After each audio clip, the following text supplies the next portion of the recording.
TV media है वो किस तरह से उनको हाईलाइट करता है, किस चीजों पे डिस्कशन करता है। अब एक खबर यहाँ पे आती है कि फाइनेंस बिल ने करप्शन को लीगलाइज कर दिया है, और दूसरी तरफ कोई ऐसी फालतू की खबर आ जाती है कि राहुल गांधी ने ये बयान दिया, तो मेन स्ट्रीम मीडिया हमारा उस राहुल गांधी के बयान पे ज्यादा टाइम लगाएगा और वो करप्शन को लीगलाइज करने वाली बात को इग्नोर कर, जिसमें चंदा देने वाले का नाम जाहिर नहीं किया जाएगा और फिर उसको बताया जाता है कि ये पारदर्शिता का उदाहरण है। नाम नहीं बताना भी पारदर्शिता है। चैनल को अलटते पलटते रहते होंगे, तो कुछ फर्क दिख रहा है या आपको लग रहा है कि जहां आप रहकर काम करते हैं वहां का भी मीडिया वैसा ही हो गया है और यहाँ का भी मीडिया वैसा हो गया? बहुत फर्क है। जहां मैं रहता हूँ वहां के मीडिया में और यहाँ के मीडिया में। इंडिया की वर्ल्ड प्रेस फ्रीडम रैंक इतनी 138 पे आउट ऑफ 180 कंट्रीज। जो भी डेवलप्ड कंट्रीज हैं सब टॉप 20-30 में आने वाली। आप उनका मीडिया चैनल खोल के देख लीजिए, हमारा देख लीजिए, बहुत फर्क दिखता है। मैंने वहां पे रहने वाले कुछ लोगों को हमारे एक बड़े फेमस जर्नलिस्ट की कुछ वीडियोस दिखाए थे, वो हंस हंस के पागल हो गए थे देखकर कि ये क्या चल रहा है, मतलब कोई एंटरटेनमेंट शो चल रहा है कि कॉमेडी शो चल रहा है, ये जर्नलिस्ट का वो चल रहा है। तो बहुत फर्क है। आराम से बात करते हैं, तो वहां पे लोग फैक्ट्स पे बात करते हैं और फालतू की डिबेट्स नहीं चलाते ज्यादा, जिसमें झगड़े वगड़े होते हैं कि एक रिलीजन के बेसिस पे डिबेट कम ही चलती है। बस न्यूज को बताने का काम ज्यादा करते हैं, फैक्ट चेकिंग का काम ज्यादा करते हैं वहां पर, और ये फालतू की चीजें कम होती हैं। ये काम करने से पहले और भारत से जाने से पहले आप यहाँ अखबार तो पलटते ही होंगे, चैनलों को देखते ही होंगे। बहुत ज्यादा आपकी उम्र नहीं है, लेकिन फिर भी मैं जानना चाहता हूँ कि तब क्या आप भारत की मीडिया को बहुत श्रद्धा से देखते थे? जब मैं 7th-8th क्लास में हूँ, 2007-6-7 के अराउंड, तब मीडिया की बहुत रिस्पेक्ट थी इंडिया में। मतलब ऊपर करके देखा जाता था, अच्छा टीवी में आ गए तो कोई बड़ी चीज हो गई है, टीवी में आ रहे हैं तो वहां पर। लेकिन धीरे धीरे ये चीज गिरती चली गई है और आज तो मुझे नहीं लगता कोई शान से बताने वाली बात है कि आप टीवी पे आ रहे हैं। लेकिन कुछ गिने चुने हैं जैसे आपकी तरह, और बाकी मेन स्ट्रीम मीडिया के साथ अगर होती तो मैं नहीं कह सकता कि ये लगेगा मुझे। पर अगर आप इसका मतलब ये है कि आपने ठीक ठाक इन चैनलों को देख लिया होगा। अगर आप इसको श्रेणीबद्ध करें, कैटेगराइज करें हमारे दर्शकों की जागरूकता के लिए भी, जैसा कि मैंने कहा कि अब सिर्फ दर्शक होने से काम नहीं चलेगा कि रिमोट खरीद लिया और बदल दिया कोई भी चैनल। जहां तक मैं देखता हूं कि कोई भी चैनल आप बदलिए आपको कंटेंट वही दिखता है, तो अब रिमोट भी यूजलेस हो गया, उसका कोई महत्व नहीं रह गया। लेकिन फिर भी पाठक होना और दर्शक होना, अब ये दोनों की भूमिका, पुरानी भूमिका समाप्त होती है।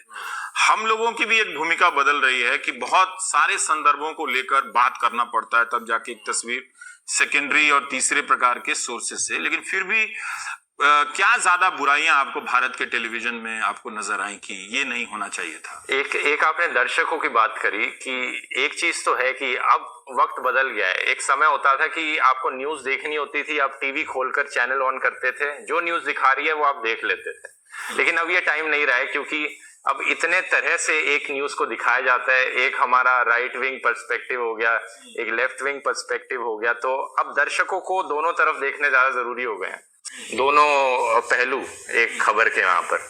तो ये दर्शक की रिस्पॉन्सिबिलिटी बनती है कि वो खोल के दोनों साइड देखे कि इस तरफ से क्या बोला जा रहा है, उस तरफ से क्या बोला जा रहा है, इस तरफ के क्या फैक्ट्स प्रेजेंट किए जा रहे हैं, उस तरफ के क्या फैक्ट्स प्रेजेंट किए जा रहे हैं।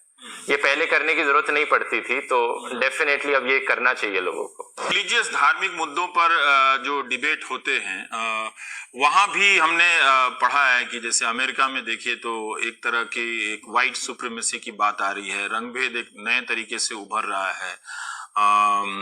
और वो नफरत सिर्फ पहले ये लग रहा था कि अश्वेत के खिलाफ है नफरत, या इमिग्रेंट्स के खिलाफ है, या मुसलमान के खिलाफ है। लेकिन अभी एक सिनेगॉग में अमेरिका में यहूदी परिवारों को भी मार दिया गया। तो नफरत जो बनाई गई है वो किसी के भी खिलाफ है। पर मैं थोड़ा सा ये जानना चाहता हूं कि भले वहां के टेलीविजन में नहीं हो, पर वहां के पॉलिटिक्स में तो होगी ये बात, तभी जिस तरह से यहाँ की पॉलिटिक्स में है। एक बहुत सारे ऐसे छोटे छोटे बबल्स क्रिएट हो रहे हैं और लोग पोलराइज और हो रहे हैं। इंडिया में मीडिया उसको और ज्यादा डिवाइड को फैला रहा है, लेकिन बाहर नॉर्मली ये सोशल मीडिया ये काम कर रहा है। ये फर्क है दोनों में। यहाँ पर आपके ही काम के संदर्भ में और प्रतीक सिन्हा के काम के संदर्भ में पूछना चाहूंगा कि शुरू में ऑल्ट न्यूज को लेकर मीडिया के कुछ हिस्से में उत्साह था, अभी भी है, लेकिन फिर भी मैं जानना चाहता हूं कि आप जब मीडिया को आईना दिखाते हैं तो क्या फिर मीडिया की तरफ से आपकी बातों को सपोर्ट मिलता है? ये तो मतलब डिपेंड करता है ना, मीडिया के अगेंस्ट मैं बोलने लग गया तो क्यों सपोर्ट करेगी वो मीडिया। बात तो सही है। इनफैक्ट वो आवाज को दबाने की कोशिश करती हैं। अभी जैसे एक टीम ह्यूमन है, उसका चैनल है, वो बहुत ज्यादा मीडिया की जो हिपोक्रेसी होती है उसको एक्सपोज करता है। वो उन्हीं की क्लिप्स लेकर दिखाता है कि ये देखो इस बंदे ने तब ये बोला था, अब ये बोल रहा है, अब इसका वो बदल गया है, ओपिनियन बदल गया है एकदम से। उसके चैनल को उन्होंने कॉपीराइट स्ट्राइक किया, पूरा बंद करने की पूरी कोशिश करा रखी है उन्होंने।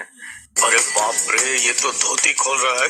तो वो भी सेंसरशिप की कोशिश तो करी जाती है, मेरे साथ भी करी जाती है। ये एक नई चीज हो रही है आपके साथ भी कि जो आप वीडियो इस्तेमाल करके लोगों को दिखाते हैं कि फला एंकर ने ऐसे कहा, गलत कहा, या इस तरह से धार्मिक सांप्रदायिकता को भड़का रहा था, अब आप वो वीडियो इस्तेमाल कर पा रहे हैं या कॉपीराइट के बहाने उसको रोका जा रहा है? नहीं, अब मैंने पर्सनली अवॉइड कर दिया है कि मैं इन न्यूज चैनलों की क्लिप इस्तेमाल करूं, क्योंकि वो कॉपीराइट करके वीडियो हटा देंगे फिर, इसलिए मैं अब नहीं कर पाता है। तो फिर अब दूसरा रास्ता क्या बनता है कि अगर मेन स्ट्रीम मीडिया के हजार मंच एक झूठ को फैलाने लगे, सांप्रदायिकता को फैलाने लगे, और कोई दूसरा जो आप जैसे नागरिक के सिटीजन के प्लेटफॉर्म से खड़ा होकर क्वेश्चन कर रहे हैं, आपको उन सब सामग्रियों का इस्तेमाल ना करने दिया जाए, तो फिर क्या ये अभियान समाप्त हो जाएगा? नहीं, ये तो बिल्कुल नहीं होगा। ये हुई ना बात। क्योंकि बहुत लोगों की जरूरत है हमें देश में ऐसे जो उठकर आवाज उठाएं और क्रिटिसाइज करें, जो काम मीडिया नहीं कर पा रहा है उसको। लेकिन फिर भी आप अपने आप को लगता है कि ये काम कर पाएंगे? जैसे हम लोगों से ही कई दर्शक पूछते हैं कि आपको डर नहीं लगता है, तो मैं क्यों डरूंगा किसी से। फिर उनके अंदर ये बात होती है कि यार बोलने में खतरा है, तो क्या आप उस खतरे को सेंस करते हैं? नहीं, ये तो एक माहौल बनाया गया है। ये इनकी जो ट्रोल आर्मी है, ये गालियां देती है, कमेंट्स में गालियां देगी, धमकी देगी वहां पर, लेकिन उनका तरीका है ये सेंसरशिप करने का। हालांकि कुछ हद तक ये सही भी बैठता है, वो जो एक्चुअली में जब कुछ हो जाता है अनफॉर्चुनेट, लेकिन ज्यादातर टाइम ये क्या बोलूं, सिर्फ बोलते ज्यादा है, ये कुछ करते नहीं है।